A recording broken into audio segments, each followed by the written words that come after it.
அதிர்ச்சி வைத்தியம். தலை தீபாவளிக்கு மனைவி சுமதியுடன் மாமனார் வீட்டுக்கு கிளம்பி கொண்டிருந்தான் கதிரவன். அம்மா கதிரவனை தனியாக கூப்பிட்டாள். என்னம்மா? டே கதிர், உங்கள் மாமனார் வீட்டில் தலை தீபாவளிக்கு ஒரு வாரம் தங்க சொல்லுவாங்க. கல்யாணத்துக்கு போடுறதா சொன்ன 25 பவுனில் இது வரைக்கும் 15 பவுன் தான் கொடுத்துருக்காங்க. 50,000 ரொக்கத்தில் 30 தான் வந்திருக்கு. உன் மாமியார்கிட்ட உன் பொண்டாட்டியை விட்டு கேட்க சொல்லு. நீ பாட்டுக்கு மசன்னு ஒரு வாரத்துக்கு வெறும் பலகாரம் பாயாசம்னு சாப்பிட்றதோடு நிறுத்திக்காமல் வாயை திறந்து கேளு. எதிர்த்து விட்டு ரகுவை பாரு, 50 பவுனு ₹1,00,000 ரொக்கத்தோட பொண்ணை கொண்டு வந்திருக்கான். சரி, உனக்கு பொண்ணை ரொம்ப பிடிச்சிருக்குன்னு சொன்னியேன்னு தான் நானும் அவங்களா ஏதாவது போடுறதுன்னு சொன்னாங்களே போடட்டும்னு முடிவு பண்ணியிருக்கேன். அவங்க என்னடான்னா போடுறதா ஒத்துக்கிட்டதே இன்னும் செஞ்சு முடிக்காமல் காலத்தை தள்ளிக்கிட்டே இருக்காங்க. அதை தான் அப்பப்போ செஞ்சு முடிக்கணும். இப்போ தீபாவளி வேறு வந்துருச்சு. இப்போ உனக்கு ஃபேன் செட் எடுத்தாகணும். தீபாவளிக்கு 3 பவுன் செயின் போடுறதா வேறு பேச்சு. அதெல்லாம் எப்படி செய்ய போகிறாங்கன்னே தெரியல. நாளைக்கு குழந்தை பிறந்துருச்சுன்னா அதுக்கு வேறு செய்யணும். அதனால் நீ போட வேண்டியதை கேட்டு வாங்கிடு உங்கள் மாமியார்கிட்ட, சரியா? ஊரில் எல்லோரும் ஒரே பிள்ளைய வச்சுருக்கா, இப்படி போய் இல்லாத வீட்டில் பொண்ணை கட்டிட்டாலேன்னு பேச ஆரம்பிச்சிடுவாங்க. அப்படி ஒரு பேச்சு வராமல் பார்த்துக்கிறது உன் கையில் தான் இருக்குது. சரி, நேரமாவது கிளம்பு.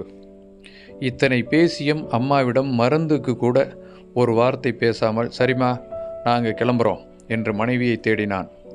ஒன்று விடாமல் கேட்டுக்கொண்டிருந்தாள் சுமதி. பொங்கி வந்த அழுகையை அடக்கி கொண்டு நின்றாள்.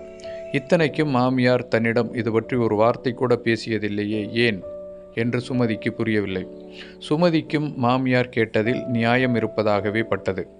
மறுபுறம் அப்பாவை நினைத்தால் மனதுக்குள் கஷ்டமாக இருந்தது. அக்காவை கல்யாணம் பண்ணி கொடுத்த இந்த 3 வருடத்தில் எத்தனை கடன், வரதட்சணை, பிரச்சனைகள், எதையும் இன்னும் சரி செய்த பாடில்லை. அக்கா புருஷனுக்கு எதிலும் திருப்தி இருக்காது. கடனோடு கடனாக நமக்கு கல்யாணம் பண்ணி இப்போ ஏன் பிரச்சனை வேற அப்பாவுக்கு. என்ன செய்வது, பெண்ணாக பிறந்து விட்டோமே. சுமதி பெருமூச்சு விட்டபடியே ஹாலுக்கு வந்தாள். ஏய், எங்கே போன? சீக்கிரம் கிளம்பு என்றான் கதிரவன். இதோ என்று கிளம்ப ஆரம்பித்தாள். பத்திரமா போயிட்டு வாங்க. இருவரையும் அம்மா வழி அனுப்பி வைத்தாள். தாய் வீட்டுக்கு வந்ததும் அம்மாவிடம் சொல்லிவிட்டாள். இதை பாருமா, நீ என்ன பண்ணுவியோ எனக்கு தெரியாது. எனக்கு போட வேண்டியதை நாங்கள் ஊருக்கு போகிறதுக்குள்ளே போட்டுடு. என்ன சுமதி இப்படி பேசுகிற? நாங்கள் என்ன வச்சுக்கிட்டா இல்லைங்கிறோம்? இந்த மாதம் உன் தம்பிக்கு ஸ்கூல் ஃபீஸு கட்டுறதுக்கே உங்கள் அப்பா எவ்வளோ சிரமப்பட்டா தெரியுமா? ஏண்டி, நம்ம குடும்ப கஷ்டம் உனக்கு தெரியாதா? உங்கள் அக்கா பிள்ளைக்கு இந்த மாதம் காது குத்த போகிறாளாம். 2 பவுனில் செயின் செஞ்சு போடணும்னு உங்கள் அக்கா புருஷன் லெட்ரு போட்டிருக்கார். என்னை என்ன பண்ண சொல்கிற சுமதி? அவளை கஷ்டப்படுறோம் தெரியுமா என்று அம்மா பார்வதி பேச சுமதி எரிச்சல் அடைந்தாள். உனக்கு 1000 பிரச்சனை இருக்கும், அது உன் வீட்டு பிரச்சனை.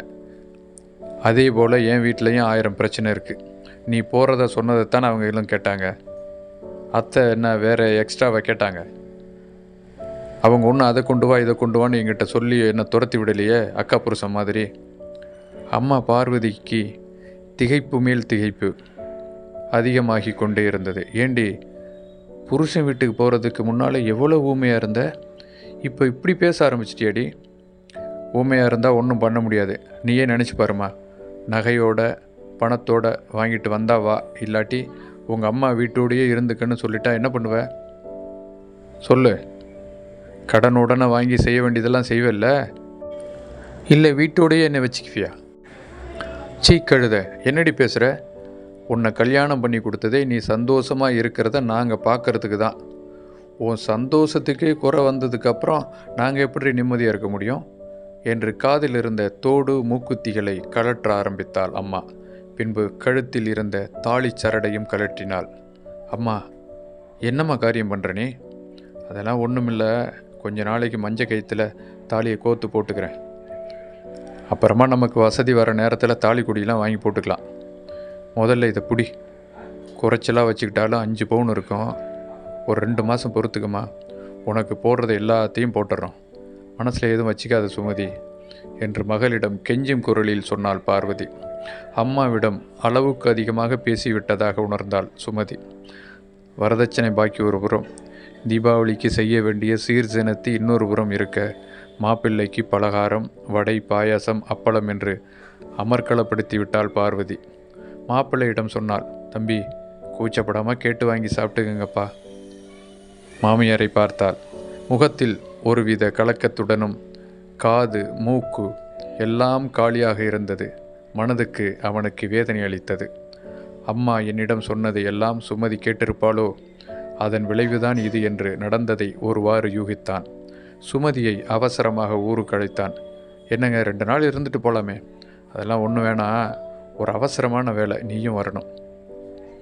இருவரும் வீட்டுக்கு வந்ததும் அம்மா கேட்டாள், என்னப்பா 2 நாள்லேயே வந்துட்டீங்க? மாமியார் மாமனார் நல்லா இருக்காங்களா? மச்சனை எப்படி இருக்கான்? அம்மாவின் கேள்விகளுக்கு பதில் ஏதும் பேசாமல் சூட்கேஸில் துணிகளை வைத்து அடுக்கினான். சுமதிக்கு ஒன்றும் புரியவில்லை. அம்மாவை எதிர்த்தே பேசாதவர் இத்தனை கேள்விகள் அவங்க கேட்டும் பதில் சொல்லாமல் இருக்காரே, என்னாச்சு இவருக்கு? மனதுக்குள் நினைத்தாள். சுமதி, வா போகலாம். எங்கே எதுன்னு கேட்காத. இனி இந்த வீட்டில் ஒரு நிமிஷம் இருக்கக்கூடாது, புறப்படு. அம்மா ஆணியால் அரைந்தது போல நின்றாள். நேராக நண்பன் ஜீவாவிடம் சென்றான். அவன் படிப்பதற்காக வைத்திருந்த தனி ரூமின் சாவியை வாங்கி கொண்டான். வா சுமதி, இனிமேல் இதுதான் நம்ம வீடு. இன்னையிலிருந்து நாம் தனி குடித்தனம் நடத்த போகிறோம், சரியா? ஏங்க, உங்களுக்கு என்ன பைத்தியமாக பிடிச்சிருக்கு? அத்தையை அங்கே தனியாக விட்டுட்டு நீங்கள் என்னடானா தனி குடித்தனம் அது இதுன்னு பேசிகிட்டு இருக்கீங்க என்று கோபமாக பார்த்தாள். இதை பாரு சுமதி, எங்கள் அம்மா எங்கிட்ட பேசினதை நினச்சி நீ எந்த அளவுக்கு மனசில் வேதனைப்பட்டியோ அதே வேதனையை நானும் அனுபவித்தேன். உங்கள் அம்மா உங்ககிட்ட பேசினதும் அவங்க தாலியை கூட கழட்டி கொடுத்தது எல்லாமே எனக்கு தெரியும், புரியுதா? அதான் என் பங்குக்கு என்ன செய்கிறதுன்னு யோசித்தேன். இது எல்லாத்துக்குமே ஒரு நல்ல வழியாக இந்த முடிவை தேர்ந்தெடுத்தேன். இது ஒரு அதிர்ச்சி வைத்தியம்தான். சரிங்க, இதனால் அத்தை எப்படி மனசு மாறுவாங்க? எங்கள் அம்மா என் மேலே உயிரையே வச்சுருக்காங்க. நான் இல்லாத வீட்டில் அவங்களால ஒரு நிமிஷம் கூட இருக்க முடியாது. உங்ககிட்ட இருந்து அவங்க எதிர்பார்க்குற பணம் காசை விட என் மேலே அவங்க வச்சுருக்கிற பாசம் ரொம்ப அதிகம். இன்றைக்கி சாயந்தரமாக எங்கள் அம்மா என்னை தேடி வராங்களா இல்லையான்னு பாரு. சொல்லி வைத்ததை போல அன்னைக்கு சாயந்தரமே அம்மா பார்வதி வந்து விட்டாள். அம்மா வந்ததும் ஆர்ப்பாட்டம் செய்தாள். ஏண்டா கதிர், கடல் மாதிரி வீட்டை வச்சுக்கிட்டு 10வது ரூமில் வந்து தங்கியிருக்கீங்களே, தலையெழுத்தாடா? கதிரவன் பதில் ஏதும் பேசாமல் சுமதி அம்மா கொடுத்த 5 பவுன் தாலி சரடை எடுத்து கொடுத்தான். அம்மா அதை கையில் வாங்கியதும் புரியாமல் பார்த்தாள். என்னப்பா தாலி சரடு? யாருது இது? சுமதி அம்மாவுது. சுமதி, அவங்க அம்மா கிட்ட நீ சொன்ன மாதிரி எல்லாத்தையுமே கேட்டா அவங்க கையில் இப்போ பணம் இல்லையா? கழுத்தில் கிடந்த தாலியை கரட்டி கொடுத்துட்டாங்க. இத்தனைக்கு நான் தானே காரணம். உனக்கு பெத்த மகனை விட பவுனு தான் பெருசுன்னா தாலி எடுத்துக்கிந்தா. என்னப்பா இப்படியெல்லாம் பேசிவிட்ட? எந்த தாய்க்கு பிள்ளையை விட வேறு என்னடா வசதியாக இருக்க முடியும்? சரி, அப்புறம் எதுக்குமா என்னை இந்த நகையும் பணத்துக்காகவும் சுமதி வீட்டில் என்னை வைக்க பார்க்குற? அம்மா அதை கேட்டதும் அதிர்ச்சி அடைந்தாள். பண நகையெல்லாம் நம்ம தேவைக்கு தானே தவிர மற்றவங்க நம்மளை கௌரவமாக நினைக்கிறதுக்கு இல்லைம்மா. கதிரவன் பேசிக்கொண்டே இருந்தான். சுமதி தன் கணவன் மாமியாரை எதிர்த்து பேசுவதை முதல் முறையாக ஆச்சரியப்பட்டபடி பார்த்து கொண்டே நின்றாள்.